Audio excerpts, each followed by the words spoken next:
साथियों, मैं सीमा गुप्ता आज आप सभी के बीच खंड शिक्षा अधिकारी प्रारंभिक परीक्षा से संबंधित कुछ महत्वपूर्ण जानकारियां देने आई हूं। चूँकि आज खंड शिक्षा अधिकारी प्रारंभिक परीक्षा सफलता के साथ संपन्न हुआ, अतः लोगों के बीच काफ़ी सवाल है कि प्रश्न का स्वरूप क्या था, प्रश्न इजी आया था या टफ आया था, इस बार का जो परीक्षा पैटर्न है उसमें क्या बदलाव देखा गया, क्या इस प्रकार जिस प्रकार से खंड शिक्षा अधिकारी प्रारंभिक परीक्षा में प्रश्न पूछे गए हैं तो क्या समीक्षा अधिकारी में भी इस प्रकार से प्रश्न पूछे जाने की संभावना है, आदि तमाम प्रकार से प्रश्न आप सभी द्वारा लगातार मुझसे किया जा रहा है। उसके क्रम में मैं इस प्लेटफॉर्म के माध्यम से आप सभी को आज की परीक्षा के प्रति मेरा क्या व्यक्तिगत विचार है उसके बारे में मैं आपको बताना चाहती हूँ। तो सबसे पहले देखिए, इस बार का जो खंड शिक्षा अधिकारी प्रारंभिक परीक्षा हुआ, इस पेपर में तथ्यात्मक प्रश्नों का काफ़ी भरमार रहा। मेरे द्वारा ऑलरेडी एक वीडियो बनाया गया था जिसमें खंड शिक्षा अधिकारी प्रारंभिक परीक्षा में सफलता के लिए रणनीति के लिए उपाय बताया गया था, जिसमें कुछ महत्वपूर्ण टॉपिक बताए गए थे कि आप लास्ट टाइम में इन्हें ज़रूर देखिएगा, ठीक है। जिसमें आर्टिकल बताया गया था, काफ़ी कुछ आप खुद उस पुराने वीडियो में आप जाकर देख सकते हैं कि क्या क्या लास्ट मोमेंट में बताया गया था आपको पढ़ने के लिए, ठीक है। उससे लगभग 30% क्वेश्चन पूछा गया है, ठीक है। दूसरी चीज़ साथियों, मैं आप सभी को पुस्तक बताई हुई थी कि साइंस के लिए आप ये पढ़ें, राज्य व्यवस्था के लिए आप ये पढ़ें, अर्थव्यवस्था के लिए आप ये पढ़ें, और जितना भी पुस्तक बताया गया था उससे टोटल क्वेश्चन फिर एक बार फंसे हैं। इसका मतलब ये कि लोक सेवा आयोग द्वारा जो परीक्षा पैटर्न है अभी उसमें किसी प्रकार का बदलाव नहीं आया है। पुनः इस बार प्रारंभिक परीक्षा में तथ्यात्मक क्वेश्चन का भरमार रहा और विश्लेषणात्मक क्वेश्चन की कमी रही। अब ये है दृष्टिकोण देखने का। आपको हो सके कई लोग को ये लगे कि नहीं, तथ्यात्मक क्वेश्चन नहीं आया था बल्कि विश्लेषणात्मक क्वेश्चन आया था, तो यह सोच गलत है साथियों। आप देखिएगा कथन कारण में जो भी क्वेश्चन आए थे वे टोटल के टोटल आपके तथ्यों के आधार पर थे। जैसे भूगोल का एक आया था क्वेश्चन जो कि आर्थिक सर्वेक्षण से टोटल डिपेंड था, उसमें ये आया था, शायद आया हुआ है कि भारतीय भूगर्भ सर्वेक्षण के अनुसार कोयले का भंडार, ठीक, और ये भी उसमें पूछा था कि प्रमाणित भंडार वाले राज्य। तो ये टोटल आपके करंट से रिलेटेड भूगोल के क्वेश्चन थे और आर्थिक क्वेश्चन थे जो कि आर्थिक सर्वेक्षण से हूबहू पूछा गया था। मैं आप सभी को बता चुकी थी कि आप सभी यदि अर्थव्यवस्था से संबंधित क्वेश्चन हल करना चाहते हैं तो आपको अवश्य ही अतिरिक्तांक और आर्थिक सर्वेक्षण देखना होगा, ठीक है, क्योंकि उसमें ऑथेंटिक नॉलेज होते हैं। तो इस क्रम में इस प्रकार से ये जो कथन कारण के जो क्वेश्चन थे जो कई लोगों को विश्लेषणात्मक लगे, तो उसके संबंध में मुझे ये कहना है कि वह भी क्वेश्चन तथ्यात्मक था। जब तक आपके तथ्य क्लियर नहीं होंगे, क्या आंकड़े थे क्या नहीं थे, तब तक आप उस विश्लेषण का जो सही जवाब नहीं दे पाएंगे। तो साथियों, ये होता है दृष्टिकोण। दूसरा एक क्वेश्चन साइंस का आया था कि फ़ारेनहाइट पैमाने का तापमान, वो टोटल का टोटल लूसेंट के जीके से पूछ दिया गया। वही उपाधियों का अंत आर्टिकल 18, 29, 21, 26, 74वां संविधान संशोधन, आर्टिकल 51 क, 51 ग, आर्टिकल 50, आर्टिकल क ख आदि, ये सारे के सारे जितने भी आर्टिकल थे वेयर एक्ट के द्वारा पूछे गए हैं राज्य व्यवस्था के संबंध में, ठीक है।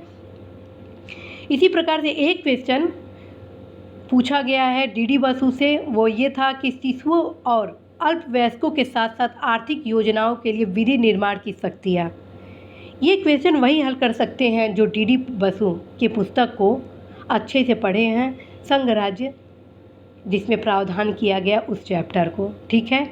और एक क्वेश्चन जो जनगणना के संबंध में पूछा गया है, एक क्या बल्कि जनगणना से संबंधित जो भी क्वेश्चन है वो टोटल के टोटल साथियों परीक्षावाड़ी से पूछा गया है, ठीक। और जो जनजातियों से संबंधित राज्य का था, मैं आपको ऑलरेडी बताई थी, वो परीक्षा दृष्टि अर्थात मेरे द्वारा जो आप सभी को प्ले लिस्ट प्रोवाइड कराया जा रहा है उसके अंतर्गत ही वो पूछा गया है। अब पहले ही मैं आपको बता दी थी कि इस संबंधित आंकड़े आपको अवश्य आने ही चाहिए जब भी आप प्रारंभिक परीक्षा जाएँ देने के लिए, ठीक। तो आप अवश्य ही जो महत्वपूर्ण तथ्य होते हैं उनको ज़रूर देख लिया करें, क्योंकि कथन कारण सुमेलित करने में वो तमाम क्वेश्चन इस प्रकार से आते हैं साथियों, ठीक है। और जब भी आप कोई भी करंट का क्वेश्चन हल करें तो आप अवश्य ही राज्य व्यवस्था, अर्थव्यवस्था, भूगोल, विज्ञान से संबंधित तथ्यों को भी देख लेंगे, क्या उससे कोई जीएस का क्वेश्चन तो नहीं बन रहा है। क्योंकि इस बार का जो खंड शिक्षा अधिकारी प्रारंभिक परीक्षा का मैक्सिमम राज्य व्यवस्था, अर्थव्यवस्था, भूगोल के साथ साथ विज्ञान के जो भी प्रश्न थे वो करंट में हाल में काफ़ी चर्चा के केंद्र रहे हैं, जो कि जीएस के पॉइंट ऑफ व्यू से इस एग्ज़ाम में पूछा गया है। कृषि के जो क्वेश्चन थे वो काफ़ी अच्छे थे, स्तरीय थे, और वाणी से उसमें लगभग 80% कृषि के जो क्वेश्चन थे उसमें 80% क्वेश्चन वाणी से पूछा गया है। अब मौलिक कर्तव्य जो 4-5 पूछा गया था, क्या कर्तव्य क्या नहीं, वो हूबहू वेयर एक्ट से पूछा गया था साथियों। पंचायती राज की जो समितियां से संबंधित क्वेश्चन पूछे गए वो टोटल के टोटल आपके डीडी वसु पुस्तक में आपको मिल जाएगा।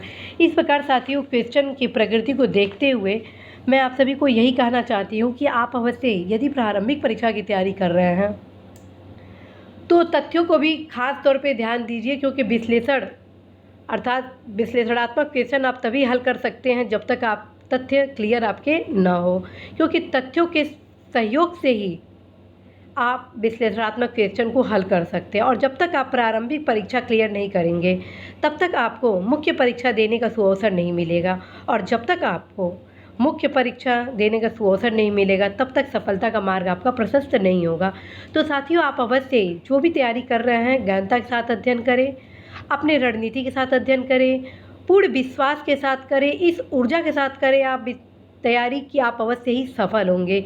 और ये आप ध्यान दिए होंगे कि अभी मैं हाल में करंट की तैयारी कैसे करें समीक्षा अधिकारी में बताई हूँ। 1.5 साल, 1 साल, 5 माह और 3 माह आप देखिएगा करंट का मैं बताई हूँ।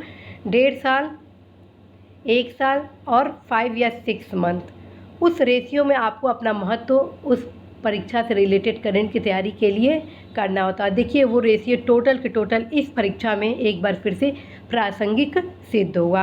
आप सभी को मैं तैयारी करा रही हूँ, इस वजह से इस प्रश्न पत्र का मैं गहन अध्ययन की हूँ कि क्या कोई परीक्षा पैटर्न में किसी प्रकार का बदलाव हो रहा है या कुछ नई रणनीति भी मुझे बनानी है। तो साथियों मुझे पूर्ण भरोसा है कि यदि आप मेरे द्वारा प्रदान किए गए मार्गदर्शन को प्राप्त करते हैं तो आप अवश्य ही लाभ प्राप्त करेंगे।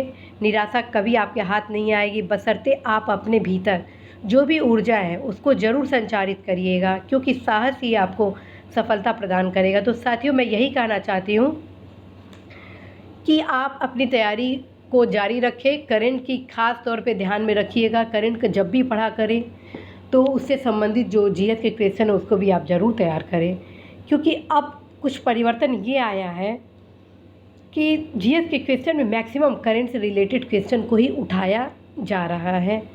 ठीक है, अब आप देखिए राम जन्मभूमि अयोध्या काफ़ी प्रकरण हॉट था, ठीक है, लेकिन बाबर का न पूछ के हुमायूं का इनडायरेक्टली क्वेश्चन आ गया। समझ रहे हैं बात को? इसका मतलब आप समझ गए होंगे इतिहास का भी क्वेश्चन करंट से रिलेटेड इस बार पूछा गया है। ठीक है, गांधी जी काफ़ी चर्चा में थे, इसलिए फिर से एक बार असहयोग आंदोलन के परिप्रेक्ष्य में आपका ये चौरी चौरा वाला क्वेश्चन पूछा गया है। आप खुद देखेंगे हर क्वेश्चन इस 6 महीना और 1 साल के भीतर किसी न किसी रूप से ज़रूर चर्चा का केंद्र रहा था। न सिर्फ करंट के क्वेश्चन बल्कि जीएस का हर एक पोर्शन इस वर्ष चर्चा का केंद्र था। ऐसा कोई प्रश्न नहीं है जो कि चर्चा का केंद्र न रहा हो। और जो रीजनिंग और मैथ के जो क्वेश्चन थे साथियों, आप घटना चक्र के जो पूर्व के क्वेश्चन आए हुए हैं आईएएस पीसीएस में, उसको आप उठा के देखिएगा, सेम उसी बिहाफ पे मिलते जुलते क्वेश्चन पूछे गए हैं। अर्थात इस बार फिर से पूर्व के क्वेश्चन प्रासंगिक सिद्ध हुए। और ख़ास बात है कि पूर्व के क्वेश्चन का यदि आप सही से हल करते हैं तो उसी से मिलता जुलता कई क्वेश्चन जो इस बार फिर से खंड शिक्षा अधिकारी परीक्षा में पूछा गया है वे लोग अवश्य उस क्वेश्चन को सही किए होंगे। और जाते जाते लास्ट में आप सभी का जो प्रिय क्वेश्चन रहता है, कट ऑफ कितना जाएगा, तो उसके बारे में मैं बता देती हूँ। अभी तो तुरंत यह डिसाइड नहीं किया जा सकता है कि कट ऑफ कितना जाएगा, क्योंकि कुछ लोगों के पेपर को देखना होगा, कौन कितना सही किया है, फिर उसके बाद एक अनुमान निकाला जाता है। लेकिन क्वेश्चन जिस प्रकार से आया है उस हिसाब से लग रहा है कि कट ऑफ ऊपर जाएगा, क्योंकि पेपर काफ़ी इजी रहा है साथियों। लेकिन मुझे पूर्ण भरोसा है कि आप अवश्य ही हर प्रश्न सही किए होंगे और अवश्य ही आप मुख्य परीक्षा भी देने का आप सभी को अवसर मिलेगा और आप अवश्य ही खंड शिक्षा अधिकारी बनने का जो आप सपना पिरोए हुए हैं वो सपना ज़रूर पूरा होगा। साथ में मैं उन युवाओं को भी संदेश देना चाहती हूँ जो कि समीक्षा अधिकारी प्रारंभिक परीक्षा 13 सितंबर को देने वाले, उन लोगों को ये बताना है सबसे पहले परीक्षा हो रहा है, परीक्षा की तैयारी ज़ोरों शोरों से चल रही है। दूसरा चीज़, करंट पे आप विशेष ध्यान दीजिएगा। मेरे द्वारा आप सभी के लिए एक स्पेशल क्लास लिया जाएगा 2016 30% क्वेश्चन, वो क्लास आप लोग ज़रूर कर लीजिएगा, जिसमें आप सभी को बताया जाएगा कि आप ये पोर्शन ज़रूर पढ़ लीजिएगा। चूँकि समय बहुत कम है, इस वजह से मैं आप सभी का जीएस की तैयारी नहीं करवा पाऊँगी, लेकिन इसके बावजूद मैं हिंदी की तैयारी अर्थात द्वितीय प्रश्न पत्र की तैयारी कराने के लिए मैं पूरा परिश्रम कर रही हूँ। तो साथियों, आप सभी को जाते जाते यही कहना है कि हिंदी की तो मैं आप लोग की तैयारी करवा रही हूँ।